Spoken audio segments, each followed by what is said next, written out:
amri wahlul 'uqdatam min lisani yafqahu qawli wa fatahu alim. Hadirin wal hadirat, ibu bapak sekalian yang dimuliakan Allah Subhanahu wa taala, mari kita lanjutkan kembali pembahasan kita di dalam wasiat Rasul, wasiat baginda Nabi Muhammad SAW kepada menantu dan sekaligus sahabatnya, yaitu Sayyidina Ali bin Abi Thalib radhiyallahu anhu wa arda.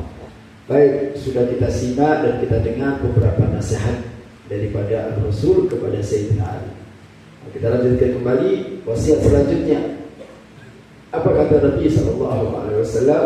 Nabi mengatakan, ya Ali, alfu sadiq qalilun wa aduwwun wahidun kathirun. Wahai Ali, 1000 teman. Wahai Ali, 1000 teman itu sedikit, tapi satu musuh itu banyak. Paham ya? 1000 teman itu sedikit, tapi satu musuh itu banyak. Kalau kita mau jabarkan, kenapa yang 1000 ini bisa jadi hilang karena satu? Karena 1000 teman itu semuanya memberikan kesenangan kepada kita. 1000 teman itu memberikan kenyamanan di dalam diri kita. Dan 1000 teman itu tidak mengganggu pikiran dan perasaan kita. Jadi kalau kita punya teman, itu sifatnya enjoy, enak, gitu, nyaman. Ya. Tapi ketika ada satu musuh saja, itu bisa mengganggu segala aktivitas kita. Gara-gara kita ribut dengan satu orang, dibawa tidur, dibawa makan, dibawa pikiran. Kadang-kadang diajak ngomong pun gak nyambung. Ya, orang kalau habis ribut, ya, padahal cuma satu orang, ya, dia ribut nih, ya, itu mengenai kepada pikirannya, kemudian merusak batinnya, sehingga dia tidak bisa berpikir baik, ya, yang ada cuma gelisah, ya, sehingga dia merasa tidak nyaman walaupun cuma satu musuh, padahal masih ada 1000 teman. Nah, di sini kita diajarkan, ya, kita tidak boleh cari musuh nggak boleh. Bagaimana caranya supaya hidup kita ini tidak punya musuh? Tetapi itu bukan hal yang mudah. Orang hidup di dunia ini kayaknya ada yang namanya musuh. Karena musuh itu bisa datang dari 2 sumber. Sumber yang pertama karena kesalahan kita, karena ketidakbenaran kita, sehingga kita dimusuhin orang. Yang kedua, musuh itu bisa datang karena faktor hege, faktor hasud. Ketika kita diberikan nikmat oleh Allah, ketika kita diberikan anugerah oleh Allah, ada sebagai teman yang merasa terusik, merasa gak suka, merasa hasud dalam dirinya. Nah, sehingga orang ini yang hasud ini, dia akan bikin manuver-manuver, akan bikin perilaku-perilaku yang menyerang kita, ya, sehingga kita merasa musuh tersebut mengganggu pikiran kita. Jadi dalam hidup ini tidak ada manusia yang lepas daripada musuh. Yang baik dimusuhin orang, yang jahat apalagi, ya, yang dermawan dimusuhin orang, yang baik apalagi, ya, yang berilmu dimusuhin orang, yang bodoh apalagi, ya. Jadi artinya apa? Yang baik punya musuh, yang jelek juga punya musuh. Nah, kalau kita dikasih pilihan, yang baik punya musuh, yang jelek punya musuh, pilih yang mana? Yang baik kita pilih yang baik. Urusan musuh, karena memang tidak ada manusia pun di kolom bumi ini yang lepas daripada musuh. Mau siapapun dia, kurang sempurnanya apa kita punya Nabi SAW. Manusia sempurna itu Nabi Muhammad SAW. Akhlak terbaik akhlaknya Nabi Muhammad SAW. Tutur kata terindah tutur kata Nabi SAW. Perilaku yang paling sempurna adalah perilaku Nabi Muhammad SAW. Manusia sempurna yang tidak punya, yang tidak pernah nyakitin orang, yang tidak pernah menghina orang, yang tidak pernah menyepelekan orang. Artinya kehidupan sehari-hari bagi Nabi Muhammad SAW kehidupan yang dihiasi dengan al-akhlakul karimah. Tapi musuh Nabi ada tak? Ada. Ya. Musuh Nabi banyak. Musuh Nabi banyak. Nah, musuh Nabi ini bukan karena Nabi berbuat salah, enggak. Tapi faktor hasud tadi. Faktor hasud. Orang kalau sudah hasud, repot Pak. Orang itu kalau musuh dengan seseorang, faktor bodoh, faktor tidak tahu, atau faktor salah informasi, begitu kita kasih penjelasan, begitu kita kasih klarifikasi, maka insya Allah orang tersebut akan menerima. Tapi kalau orang musuh kepada kita, faktor hasud, nah ini obatnya nggak ada. Kita mencari di apotek juga nggak ketemu obatnya. Nggak ketemu udah. Kenapa? Faktornya apa? Hasud. Jadi nggak ketemu. Kalau faktor bodoh, kalau faktor salah informasi, kalau faktor salah daripada kabar-kabar orang luar, nah kalau kita klarifikasi, insya Allah mereka bisa kembali. Tapi kalau faktor hasud, faktor iri, faktor dengki, nah ini sulit untuk cari obatnya. Nah setelah kita tahu bahwa manusia hidup pasti ada musuh. Nah bagaimana cara menanggulangi? Memang tidak semudah itu. Ya, ketika kita ada musuh, ya sudah, musuh tersebut doakan mudah-mudahan Allah kasih hidayah sehingga dia tidak menjadi orang jahat. Ada satu doa ya, yang dibaca oleh Syekh Abu Bakar bin Salim, Fakhrul Wujud Syekh Abu Bakar bin Salim. Ada doanya panjang, ya. Ada doanya, Allahumma lakal hamdu syukra wa lakal mannu fadlan ila akhir. Pas di detik-detik akhir apa doanya? Lihat, menarik sekali doanya. Inni akhafu minka wa akhafu mimman yakhafu minka wa akhafu mimman la yakhafu minka. Doa beliau katakan, ini akhafu minka, ya Allah, aku takut kepadamu ya Allah. Artinya aku jalankan segala perintahmu dan aku tinggalkan segala ini akhafu minka, aku takut kepadamu ya Allah.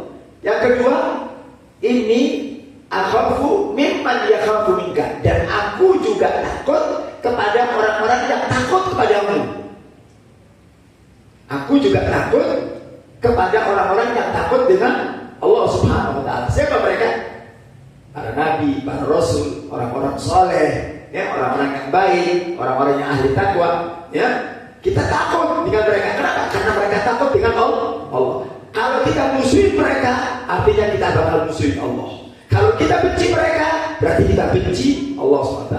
Makanya dalam hadis qudsi dikatakan, man adali waliyan faqad adantahu bil haram. Siapa orang yang mengganggu waliku, yang mengganggu kekasihku, yang mengganggu wali-waliku di dunia, maka sungguh dia telah menabuh genderang dengan aku, kata Allah.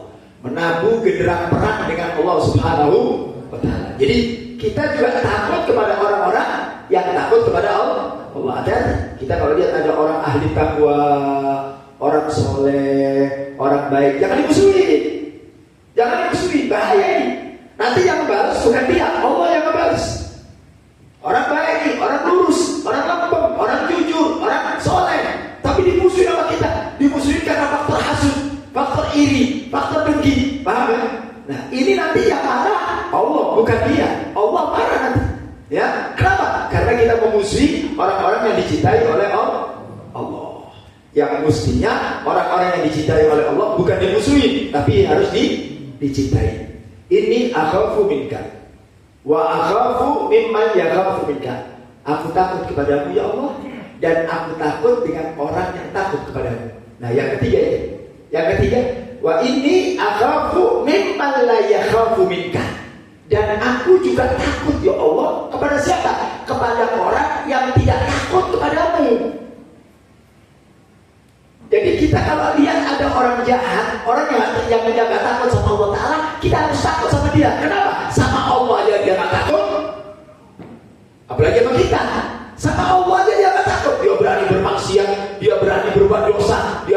mendolimi orang, dia berani berbuat sesuatu yang melanggar aturan Allah. Sama Allah aja dia berani, apalagi sama kita. Makanya Bu, kita kalau mau cari calon menantu buat anak kita, syarat utama sholatnya benar nggak?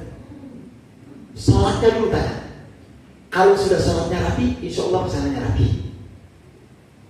Kalau sholatnya udah nggak rapi, kata para ulama, kalau sholatnya saja sudah nggak rapi, artinya sama Allah saja dia udah nggak rapi. Sholat sebagai kewajiban dia tinggalkan. Jangan pernah berharap kepada orang yang berani ninggalin sholat. Kenapa? Karena dia membangkang Allah, melawan Allah dengan sesuatu yang paling prinsip. Yang paling prinsip adalah sholat. Kalau ada orang berani ninggalin sholat, udah jangan dekat sama orang tersebut. Jangan duduk sama mereka. Jangan tanamkan kepercayaan sama mereka. Dan jangan pernah mengatakan orang itu baik. Sholatnya rapi. Kalau sudah sholatnya nggak rapi, udah nggak usah. Udah nggak usah dekat-dekat sama begitu. Kenapa? Dia sama Allah saja berani. Sama Allah saja berani melanggar, apalagi kita. Sama Allah saja berani berbohong, apalagi kita. Sebagai makhluk dibohongi sama mereka.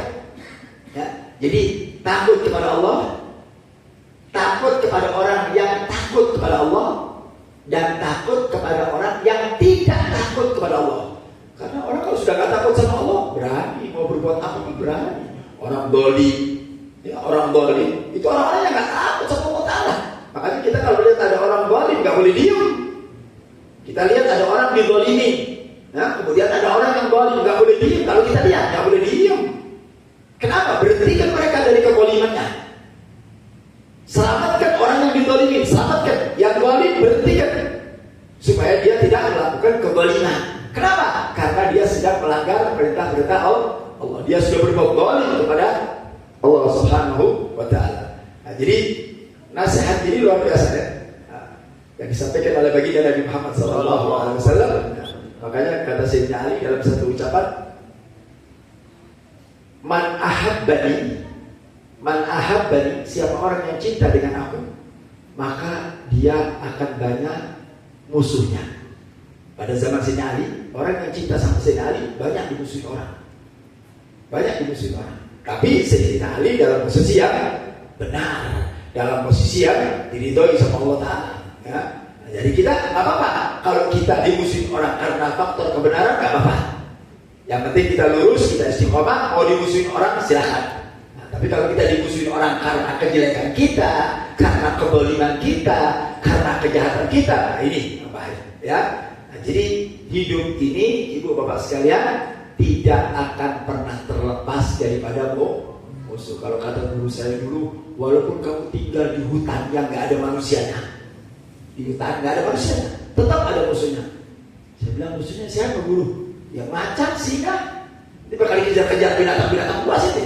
Artinya ada musuhnya, walaupun dia tinggal di gunung. Jadi jangan mengeluh kalau dimusuhi orang. Ya udah, memang itulah hidup. Nggak ada yang semua senang apa kita, nggak mungkin.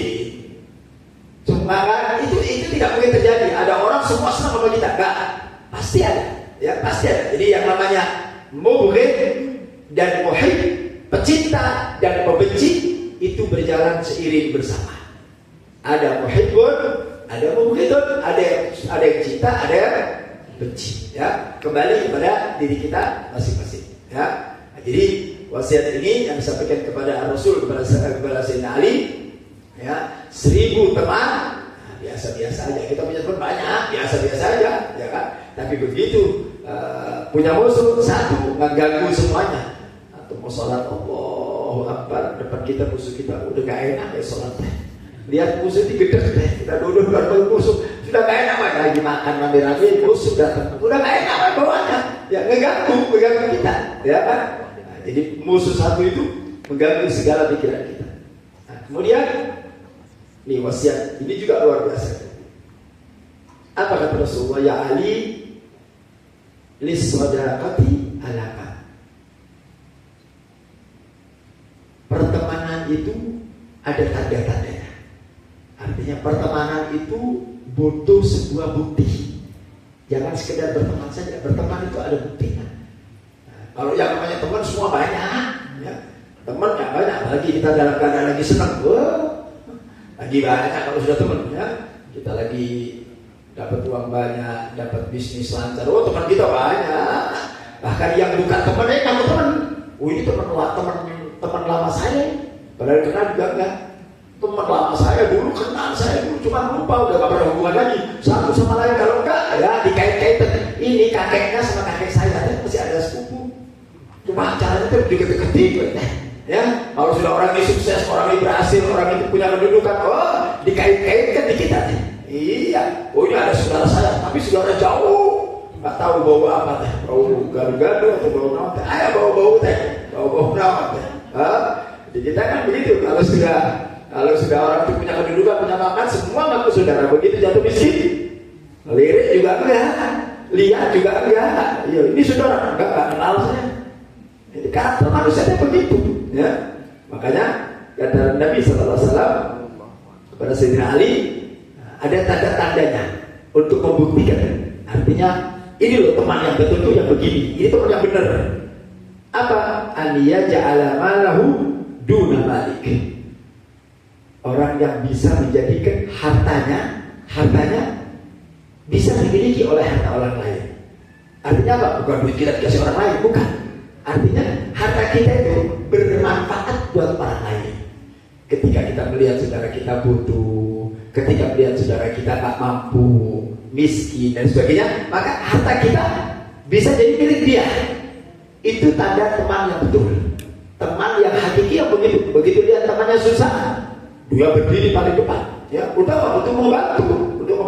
Kalau dia diberikan rezeki lebih oleh Allah Taala, diberikan rezeki banyak sama Allah Taala, jadi hartanya yang ada sama dia juga harta milik temannya. Kalau teman tersebut teman tersebut adalah teman yang benar-benar hakikatnya sebagai seorang teman. Wa nafsahu duna nafsik, dan jiwanya menjadi milik jiwa orang lain. Artinya dia mau berkorban buat orang lain. Kalau lihat orang saudara kita susah, ya saudara kita lagi ditolimi, maka dia tampil di depan untuk membela. Nyawa saudara kita juga nyawa kita. Ketika saudara kita dianiaya, dibunuh dan lain sebagainya, maka nyawa kita ini menjadi nyawa yang bersatu dengan nyawa mereka. Mereka dibantu apa kita? Itu hakikat pertemanan itu begitu. Jadi hartanya juga membantu kehidupan kita punya teman, nyawanya dan juga harga dirinya. Masya Allah. Harga dirinya sama dengan. Jadi kalau lihat ada teman kita dihina sama orang, kita ikut marah. Ada saudara kita yang dilecehkan oleh orang lain, saudara kita ikut marah. Pernah terjadi pada zaman Nabi Sallallahu Alaihi Wasallam. Ada seorang sahabat Nabi Sallallahu Alaihi Wasallam ketika lagi di pasar. Kemudian ada perempuan saleh, perempuan mukminah, perempuan saleh, perempuan muslimah, pakai cadar, belanja di pasar. Ketika belanja di pasar, banyak orang-orang Yahudi, orang-orang kafir di situ, dicemooh, dihina, pakaian naon yang begitu kan? Ya, pakaian apa? Dihina si perempuan tersebut. Tapi perempuan tersebut dia tidak mengindahkan, dia tetap belanja di pasar. Nah, tiba-tiba dari mereka itu ada yang jahil, ditarik bajunya. Si perempuan itu dimarah. Yang satu lagi datang lagi, ditarik lagi bajunya. Ya. Kemudian datang lagi yang ketiga, ditarik kerudungnya.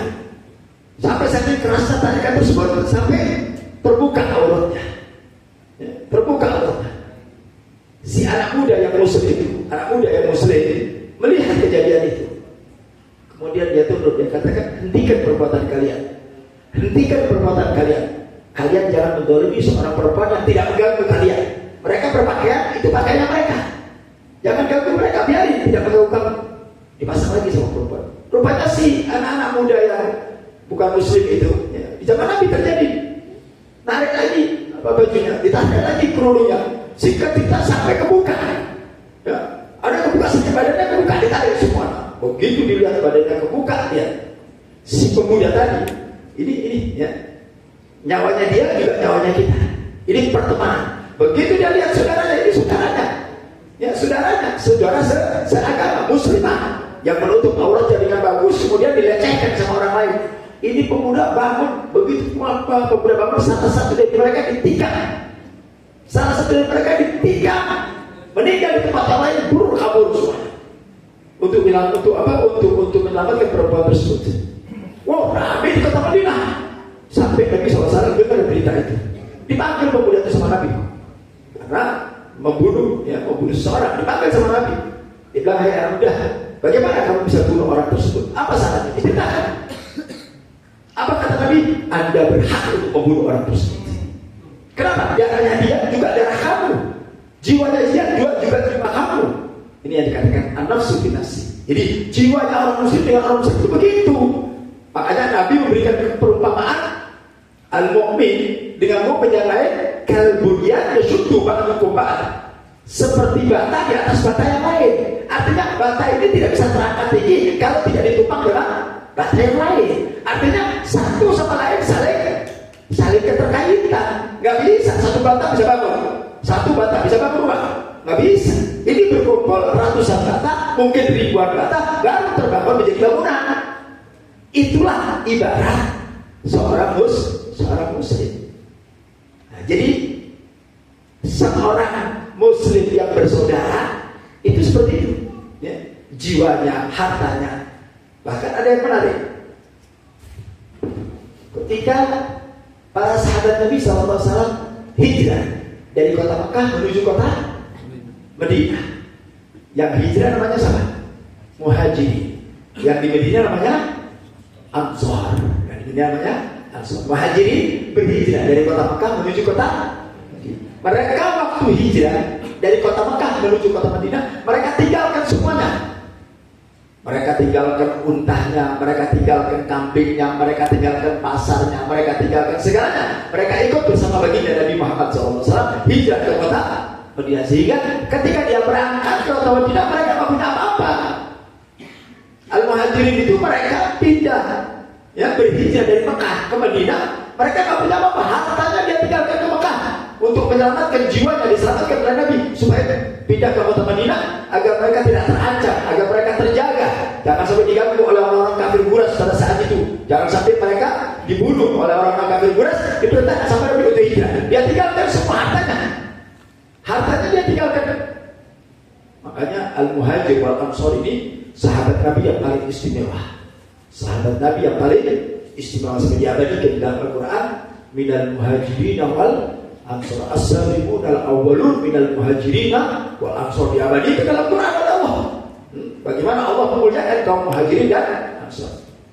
Singkat cerita, Al-Muhajirin sampai di kota Madinah, dia tidak punya apa-apa. Kemudian dikumpulkan oleh Rasulullah di satu masjid. Setelah itu Rasulullah berdakwah, Rasulullah mengingatkan bahwa telah datang Al-Muhajirin, ini semua adalah saudara-saudara kalian, maka adalah kalian berpelukan satu sama lain, dipersatukan. Pertama sama Nabi dipersatukan, berpelukan sama orang Muhajirin dan Ansor. Mereka ini adalah saudara-saudara kalian, dipersaudarakan oleh Nabi SAW. Lihat bagaimana orang-orang Ansor memperlakukan orang-orang Muhajirin. Ketika mereka ditanya, satu orang merangkul, satu orang ditanya, kamu datang ke Mekah bawa uang nggak? Nggak bawa uang, dia punya uang dibagi separuh. Kamu datang dari Mekah ke Madinah yang satunya, kamu bawa barang-barang mahal, emas dan sebagainya, saya tinggal semuanya. Sehingga mereka pulang, diambil separuh dari punya istrinya, diberikan mereka.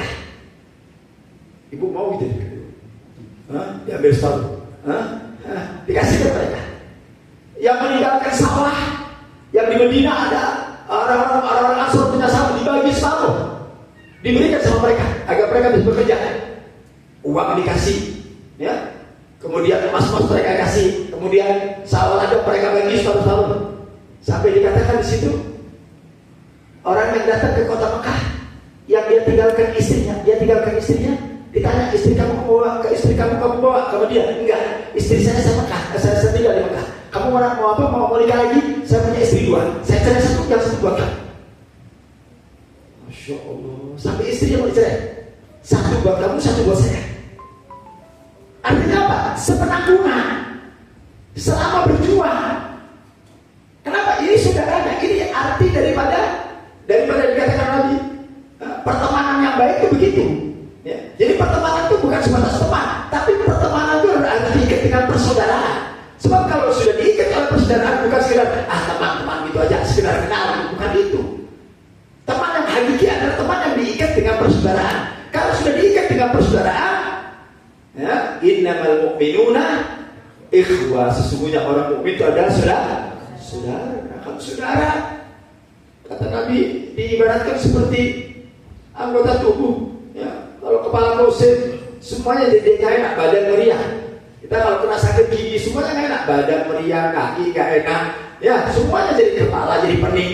Kenapa? Ada satu tubuh yang sakit. Itulah perumpamaan daripada seorang mukmin. Jadi pertemanan yang baik adalah pertemanan yang menjadikan hartanya adalah harta mereka. Jadi begitu mereka lihat kesusahan, kita lihat saudara-saudara kita di Aceh, lihat saudara-saudara kita di Sumatera, itu saudara kita. Mereka lagi menderita, mereka lagi butuh bantuan, ya, mereka lagi butuh tenaga. Gerakkan kita punya hati, gerakkan kita punya hati. Yang punya rezeki, bantu rezekinya. Yang punya tenaga, berangkat. Ya. Banyak saudara-saudara kita yang berangkat ke sana untuk membantu mereka. Ya. Kenapa? Karena yang menderita adalah saudara kita. Jadi jangan sekedar teman, tapi diikat dengan persaudaraan. Sehingga kita berpikir, ya, di saudara kita di Palestina itu saudara kita. Makanya minimal kalau kita belum bisa bantu, doa, kirim doa.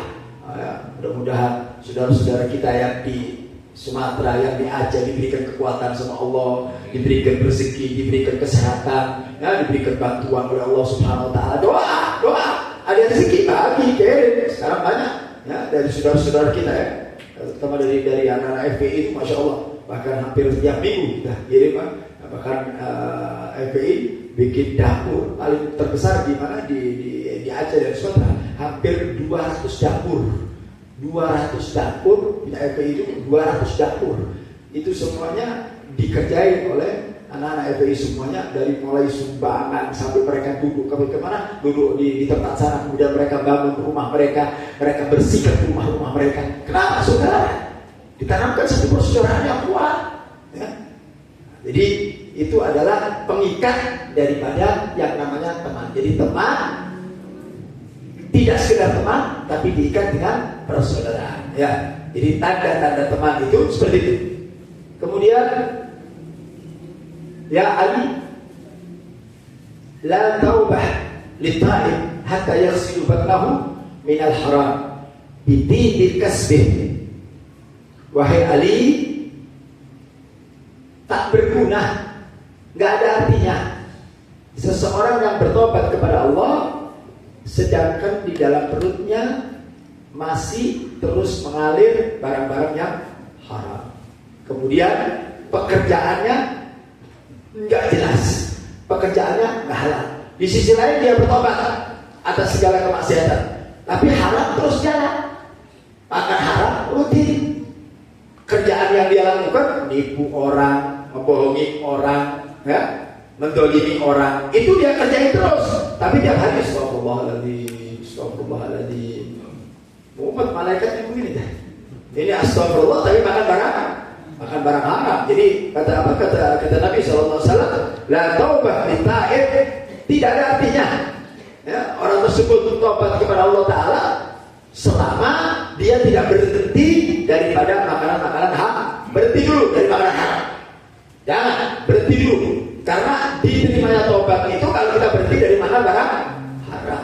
Orang kalau sudah masuk barang haram, kemudian kasarnya, pekerjaannya tidak hati-hati, pokoknya saya kerja udah yang penting dapat duit juga.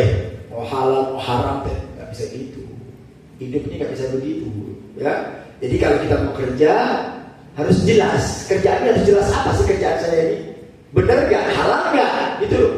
Jadi jangan sampai kita terperosok ke dalam satu pekerjaan yang kita nggak tahu persis pekerjaan ini benar apa enggak, ya, halal apa tidak. Udah pokoknya kita dapat uang buat makan, buat anak istri, nggak begitu.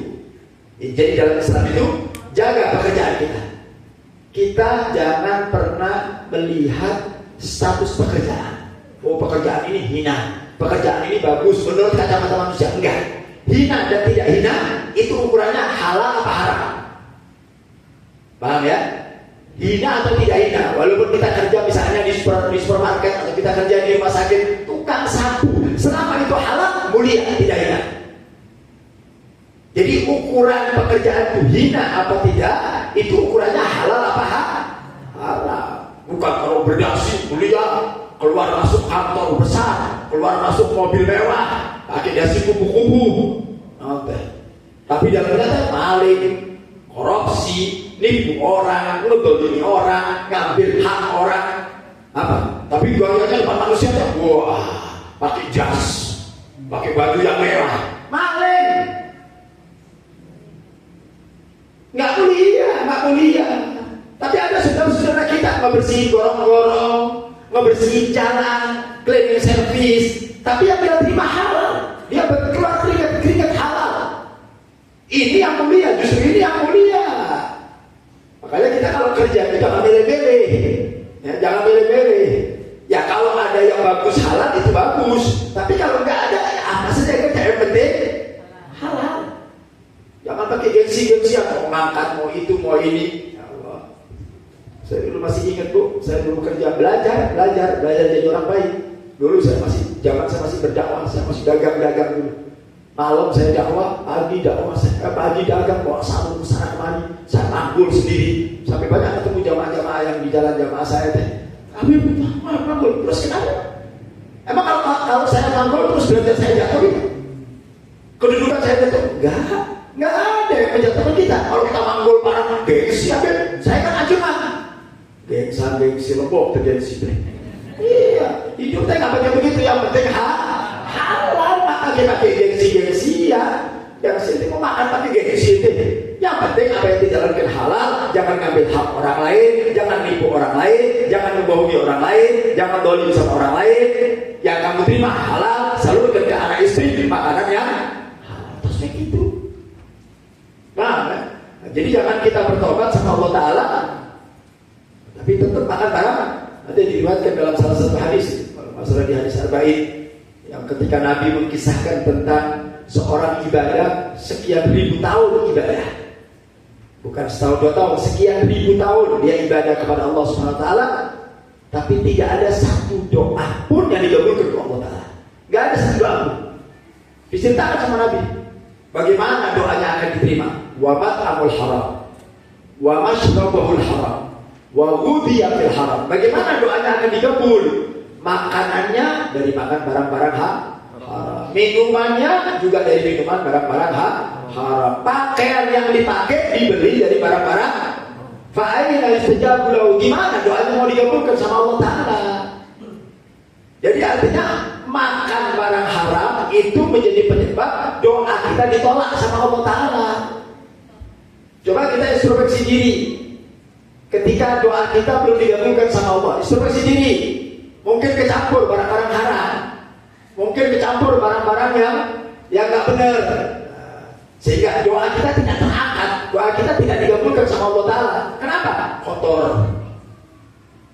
Dan orang yang makan barang-barang haram, sering saya ulang-ulang, orang kalau makan barang haram, maka mau atau tidak mau dia akan diseret ke dalam perbuatan maksiat. Orang kalau sudah makan barang haram, mau atau nggak mau dia syar'an apa kata Nabi, suka atau tidak suka, kalau sudah makan barang haram tersebut masuk ke dalam perut kita, bercampur dengan darah daging kita menjadi satu, ya udah, nanti ditarik anggota tubuh kita nih, tangan kita, kaki kita, mata kita, telinga kita, ditarik untuk apa? Untuk melakukan perbuatan dosa. Kenapa? Karena yang mengalir di dalam perut adalah makanan-makanan haram. Jadi jaga makan haram. Ya, orang kalau biasa berusaha menjaga jangan sampai masuk ke dalam perut ini kecuali makanan yang halal. Itu akan memberikan semangat dalam ibadah. Ibadah kita getol, ibadah kita semangat, ngaji Quran semangat, bangun tengah malam semangat, sebelum tidur sholat witir dulu semangat. Bangun tidur sebelum sholat subuh, sholat fajar 2 rakaat dulu. Habis sholat subuh, baca Quran, baca wirid, baca zikir. Semangat, walaupun sama ngantuk-ngantuk, tapi masih semangat. Kenapa? Karena perutnya masuk barang-barang yang halal. Ya. Jadi khusus untuk kaum bapak, bekerja, berusahalah cari uang. Tapi hati-hati, Jangan karena tuntutan keluarga, ini kalau saya pulang nggak bawa duit, Polda bisa marah-marah. Tahu Polda? Polisi dapur. Polda itu polisi dapur. Ini kalau saya, Masya Allah, dulu pernah saya ceritakan di tempat ini dulu. Ada seorang laki-laki, ya, di zaman itu, waktu itu adalah orang laki-laki, dia itu kalau dari rumah pagi ke pasar bawa dagangan. Begitu sampai dibuka dagangannya, itu dia teriak-teriak sama pembeli yang datang, teriak-teriak supaya barangnya dibeli. Ini baru saya tahu, Ustaz, air ramai pasar dia. Kalau dia udah datang ramai pasar, dia teriak-teriak. Ya, tapi sepatu nggak ada yang beli, dia teriak-teriak terus. Ya ada yang beli satu, dia teriak lagi, dia nggak beli dipaksa, beli sih kamu beli. Kalau nggak beli disumpahin sama dia, ya, supaya dia beli barangnya. Itu dia lakukan bertahun-tahun seperti itu. Ya. Singkat cerita, ya, ketika disaksikan oleh para ulama, satu ulama lihat ini orang ini kalau dagang aktif banget ini. Semua teriak, tiap hari teriak-teriak terus maksa orang beli. Ya, udah. Pada satu waktu, berjalannya waktu, si ulama yang dulu pernah melihat orang tersebut teriak-teriak, berapa tahun kemudian, si ulama tadi lewat lagi ke pasar tersebut. Begitu dia lewat ke pasar, ketemu lagi sama orang itu yang suka teriak-teriak. Ini manusia yang dulu teriak-teriak. Tapi beda, kalau dulu dia teriak-teriak supaya barang dibeli, sekarang santun. Saya beli barang, nggak ada teriak-teriak, nggak ada. Halus, enak, gitu. Sehingga orang mau beli juga senang, suka melihat banyak yang beli dan sebagainya. Diperhatikan oleh orang soleh ini dulu laki-laki ini suka teriak-teriak, kan ini orangnya ini. Ya, sekarang kok tumben berubah ya, 180 derajat berubah. Akhirnya dia penasaran, ditanya sama orang soleh sini. Ditanya, dia bilang, Pak, dulu kamu yang pernah usaha di sini. Dulu saya pernah lihat kamu kalau jual-jual barang suka teriak-teriak itu kamu. Iya, saya itu suka teriak-teriak. Nah sekarang kenapa nggak teriak-teriak? Sekarang kenapa nggak teriak-teriak? Kata si bapak, alhamdulillah, kalau dulu istri saya sudah meninggal. Saya kawin lagi sama perempuan yang soleha. Dulu istri saya yang pertama, makanya saya teriak-teriak. Setiap saya mau berangkat kerja, kata istri saya, pokoknya saya nggak mau tahu pulang harus bawa duit ini.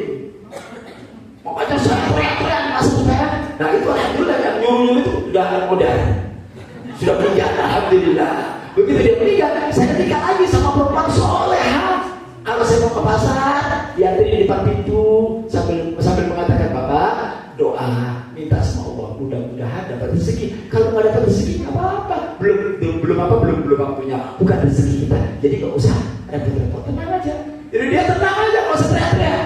Nah, karena belakangnya juga aman. Nah, sekarang istri saya soleha. Makanya ibu kalau suami kerja itu didorong-dorong, akhirnya iya, sebab kadang-kadang seorang suami itu bisa melakukan apa saja di kantor karena tekanan dari Polda. Ya, ini belum ini, kita nggak punya ini, kita mau beli ini. Wah, begitu sampai di kantor, mumet dia gaji nggak cukup. Ya, apa nih caranya nih? Nah, ada kesempatan untuk korupsi, untuk ambil duit orang.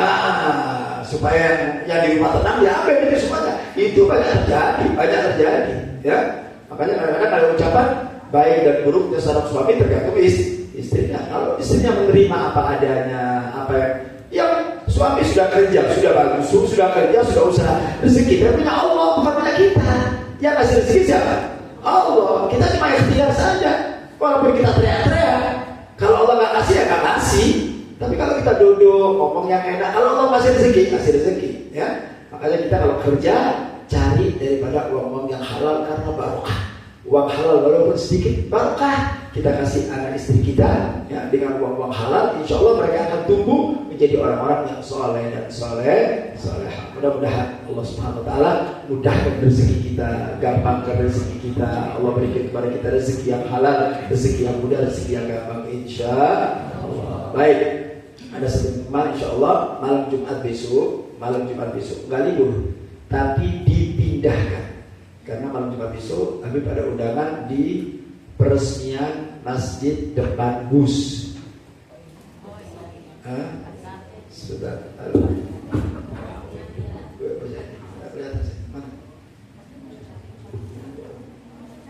sebentar, saya konfirmasi sama jasa.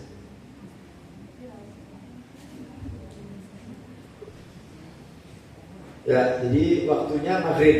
Jadi malam Jumat besok nggak ada libur, tetap pengajian, tapi tempatnya dipindahkan di depan kereta api bus. Ada masjid baru, itu sekaligus peresmian, ya, itu dibangun oleh orang tua kita, ya, Bapak Haji Zainal Mustafa, dan insya Allah malam Jumat besok sekaligus peresmian masjid. Itu diawali dari ba'dal maghrib, sholat maghrib berjamaah.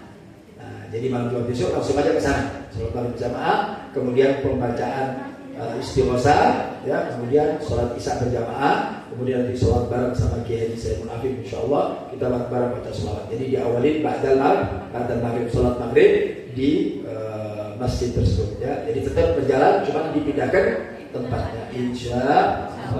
Yang terakhir juga insyaallah tanggal 11 pembukaan di kita seperti biasa minggu kedua, ya, minggu kedua dirubah menjadi minggu kedua. Sekaligus kita akan mengadakan acara Isra wal Mi'raj baginda Nabi kita Muhammad SAW.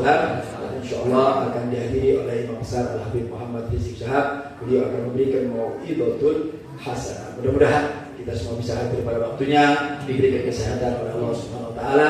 Mudah-mudahan kita diberikan panjang umur, amin ya rabbal. Kalau yang minggu kedua di sini, Bang Ustaz juga minggu kedua tanggal 4 tanggal 11 Januari jam 8 pagi, tempat ini seperti biasa dibuka jam 8 pagi, kita baca qasidah burda, baca maulud, ya, semuanya insyaallah akan dihadiri oleh para kiai, para ulama, amin ya rabbal. Assalamualaikum Habib, gimana hukumnya kalau kita sudah terlanjur makan makanan haram? Gimana cara membersihkannya? Kalau sudah terlanjur, ya bertobat kepada Allah Ta'ala. Syarat daripada diterimanya perbuatan dosa adalah berhenti dari perbuatan dosa itu. Jadi kalau kita sudah bertobat nih, saya sudah sebelumnya saya makan barang haram ini, dalam perut ini banyak makan haram, ya udah kita berhenti, tawakuf, berhenti dari perbuatan ini, ya. Kemudian kita baca istighfar dan kita berjanji untuk tidak mengulangi perbuatan tersebut. Perbanyaki baca istighfar. Tapi sudah saya belikan mobil deh. Ada yang begitu ya? Sudah dibelikan mobilnya. Jadi mobil ini dibeli dari barang haram. Ya, kemana ya? Boleh. Kalau dibeli sudah jalan-jalan, kalau barangnya masih ada, ya kembaliin. Kamu ambil di mana? Ambil duitnya orang itu kan, ya kembaliin duitnya. Ya, balikin karena barangnya masih ada. Tapi kalau sudah di perut apanya mau? Ya, kan repot, kan susah. Ya kan? Tapi kalau barangnya masih ada, beli rumah mewah ini 100% saya bangun dari hasil korupsi. Tapi saya haji tiap tahun nanti, umroh tiap bulan, kumaha statusnya? Itu tetap haram, nggak ada pengalaman. Haji, umroh ya ini dibangun dari barang haram, ya nggak boleh. Kalau barangnya masih ada, ya harus dikembalikan. Kita ngambil haknya orang. Tapi kalau sudah makan yang masuk ke dalam perut kita udah nggak bisa, maka kita dianjurkan untuk memperbanyak istighfar dan berjanji untuk tidak mengulangi perbuatan tersebut. Insyaallah. Itu saja barangkali yang bisa kita sampaikan. Mudah-mudahan menjadi ilmu yang bermanfaat. Minta doanya buat salah satu anak majelis yang besok mau berangkat umroh. Doakan mudah-mudahan jadi umrah yang makbulah, ziarah makbulah, dan mudah-mudahan segala kegiatannya, segala aktivitasnya dimudahkan oleh Allah Subhanahu wa taala, digampangkan segala urusannya oleh Allah taala, dan mudah-mudahan kita semuanya dipanggil oleh Allah Subhanahu wa taala untuk bisa berangkat Mekah Madinah, amin ya rabbal alamin.